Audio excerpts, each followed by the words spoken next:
सोने का सांप और जादुई राक्षस भाग 3। आप इस स्टोरी के 2 भाग पहले ही देख चुके हैं, जिनमें आपने देखा कैसे चूचू से बांसुरी गांव में आती है, राक्षस वहां से जाता है, बांसुरी जलने की वजह से राक्षस वापस आ जाता है और कैसे नागराज वापस आकर उस राक्षस को खत्म करते हैं। आप इस स्टोरी को अच्छे से देखना चाहते हैं तो भाग 1 और भाग 2 देखना ना भूलें।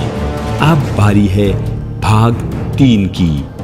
दोस्तों, नागराज की वजह से पूरा गांव काफी खुशहाल था। अब गांव में कोई भी दुखी नहीं था। सब भूखे जगते जरूर थे, पर भूखा कोई सोता नहीं था, चाहे किसी के पास काम हो या ना हो। पर फिर भी गांव के लोग ईमानदारी से काम करते थे, किसी प्रकार का मन में पाप नहीं रखते थे, ना झूठ बोलते थे और मेहनत भी पूरी करते थे। इसी गांव में एक रामू नाम का आदमी था। वो बहुत ईमानदार था, हमेशा औरों की मदद करता रहता था। वो कभी अपना फायदा नहीं देखता था। अरे रामू भाई, सुनते हो क्या? हाँ हरिया भाई, बोलो। रामू भाई, आज हमारे घर में 2 मेहमान आ गए हैं। अगर तुम्हारे घर में आटा है तो आटा दे दो। हाँ भाई, क्यों नहीं, ले जाओ। ऐसा कहते हुए रामू ने हरिया को आटा दे दिया। अरे ये क्या किया आपने? ये थोड़ा सा आटा ही तो हमारे घर में था, वो भी आपने दान कर दिया। आपकी इस आदत से मैं बहुत ज़्यादा परेशान हूँ। आप हमेशा दूसरों का भला करने के चक्कर में अपने घर को भूल जाते हैं। हमारे पास यही आटा था खाने के लिए, अब हम क्या खाएंगे? अरे भाग्यवान, तुम चिंता क्यों कर रही हो? अपने नाग देवता है ना, वो सबका ध्यान रखेंगे। वैसे भी उन्होंने मुझे किसी की मदद करने लायक बना रखा है, तभी तो मैं मदद करता हूँ ना सबकी। आपकी माया तो आप ही जाने, मुझे तो कुछ भी समझ नहीं आता। पर जैसे ही शाम हुई तो रामू के घर अपने आप उन दोनों के लिए खाना प्रकट हो गया। ये सब नाग देवता की कृपा थी। अगले दिन रामू अपने खेत में जा रहा था तो उसने रास्ते में देखा कि एक गड्ढे में एक सांप पड़ा हुआ है। रामू ने एक लकड़ी लेकर उस सांप को गड्ढे से बाहर निकाल दिया और उसे थोड़ा दूध भी पिला दिया। तभी एक तेज रोशनी के साथ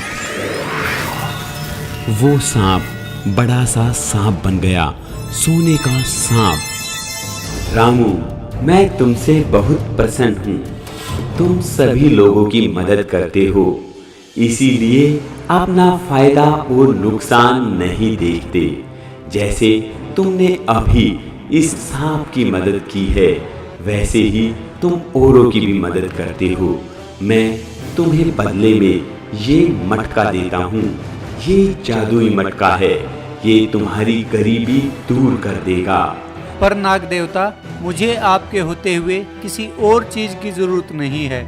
मुझे तो बस आपका आशीर्वाद चाहिए नाग देवता।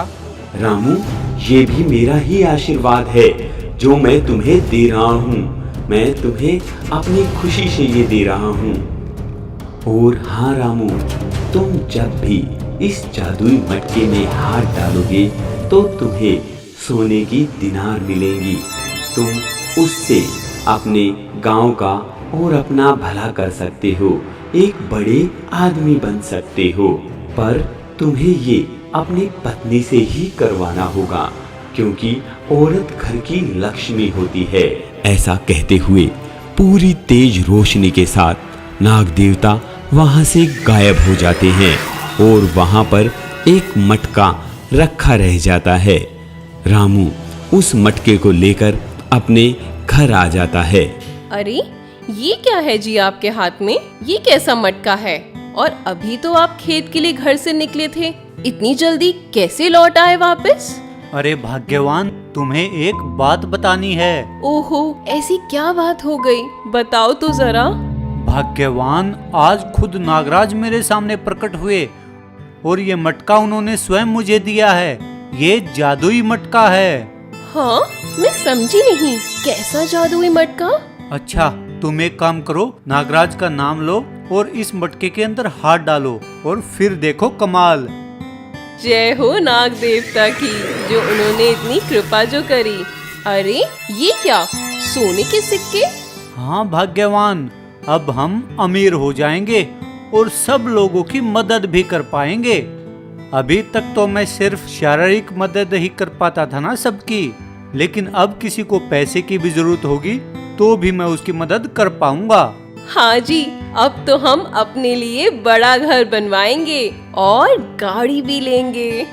ऐसा सोचते हुए उस जादुई मटके के कारण अब रामू काफी अमीर हो गया था। उसका पूरे गांव में बड़ा सा घर था। ये देखकर उसका दोस्त शामू उससे बहुत जलने लगा था। शामू सिर्फ उन लोगों से दोस्ती रखता था जो उसके काम आ सके। शामू काफी एहसान फरामोश भी था और पूरा गांव तो नागराज को मानता था, पर शामू नागराज को नहीं बल्कि राक्षस राज की पूजा करता था। शामू को ये बात हजम नहीं हो रही थी कि कैसे रामू इतना अमीर बन गया। तो शामू एक दिन रामू के घर चुपके से जाकर देखता है। वो देखता है कि रामू और उसकी पत्नी कुछ बात कर रहे हैं। अरे ये तो नाग देवता ने बिल्कुल सच ही कहा है कि औरत घर की लक्ष्मी होती है। तभी तो उन्होंने ये मटका दिया और आपसे कहा इस जादुई मटके से जो भी निकलवाना अपनी पत्नी के हाथों निकलवाना। ये तो उन्होंने बहुत ही सही बात कही है। और ऐसा कहते हुए रामू की पत्नी ने जैसे ही मटके में फिर से हाथ डाला तो रोजाना की तरह उसके अंदर से सोने की दिनारें निकली। शामू ये सब देख रहा था। अब उसे पूरा चक्कर समझ में आ गया था। अच्छा, तो ये चक्कर है रामू के अमीर होने का। आज रात होने दो। आज रात मैं रामू के इस मटके को ही उठा ले जाऊंगा और उसके बाद मैं अमीर होऊंगा। हा हा हा हा। जैसे ही रात हुई, रामू और उसकी पत्नी सो गई और शामू चोरी से उनके घर से उस मटके को उठा लाया और अपने घर में लाकर अपनी पत्नी से बोला, अरे सुनती हो क्या? देखो, मैं जादुई मटका ले आया हूँ। अब जैसे रामू अमीर है ना, मैं भी अमीर हो जाऊंगा। है? आपने चोरी की है? चोरी नहीं, इसे अपना हक कहते हैं। अब रामू तो बहुत अमीर हो चुका, अब हमें इसकी जरूरत है। हाँ, आप ये सही कहते हैं। पैसे की जरूरत तो हमें भी है ना। हाँ, वही तो मैं कहता हूँ। ऐसा कहते हुए शामू ने अपनी पत्नी को कहा, तुम अब ऐसा करो, इसके अंदर जल्दी से हाथ डालो और इसके अंदर से सोने की दिनारें निकालो। अरे पर मैं ही क्यों? क्योंकि तुम जानती हो ना, औरत लक्ष्मी होती है घर की। हाँ, ये बात तो है। ऐसा कहते हुए शामू की पत्नी ने जैसे ही मटके के अंदर हाथ डाला तो शामू की पत्नी पूरी मटके के अंदर चली गई। हैं? ये क्या हुआ? मेरी तो पत्नी ही गायब हो गई। अब मैं क्या करूं? हैं? अब क्या होगा? मुझसे तो मेरी पत्नी ही खो गई। हे राक्षस राज, अब तुम ही कुछ करो। मेरी पत्नी को मेरे पास वापस लेकर आओ। अब क्या होगा? तभी शामू के सामने राक्षस राज प्रकट हो जाते हैं। हा हा हा, पूरे गांव में शामू एक तुम ही तो हो जो मुझे पूजते हो, नहीं तो इस पूरे गांव ने तो मेरा अस्तित्व ही खत्म कर दिया है। मैं इसमें तुम्हारी जरूर मदद करूंगा। राक्षस राज, मेरी पत्नी को मटके से बाहर निकाल दो और मुझे कुछ नहीं चाहिए, बस मेरी पत्नी दे दो। हाँ, ऐसा करता हूँ, मैं इस मटके को फोड़ देता हूँ, फिर तो तुम्हारी पत्नी इसके अंदर से निकल ही जाएगी ना। नहीं राक्षस राज, तुम ऐसा मत करो। अगर तुमने इस मटके को फोड़ दिया तो मेरी पत्नी अंदर ही मर जाएगी। तुम कुछ और उपाय करो राक्षस राज। तुम बताओ फिर मैं इसके अलावा क्या कर सकता हूँ। राक्षस राज, ये जो मटका है ना, ये नागराज ने रामू को भेंट किया था।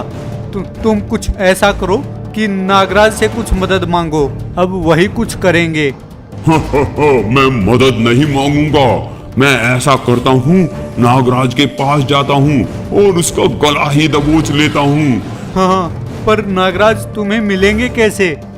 हाँ, ये बात भी है। अब मुझे नागराज कैसे मिलेंगे?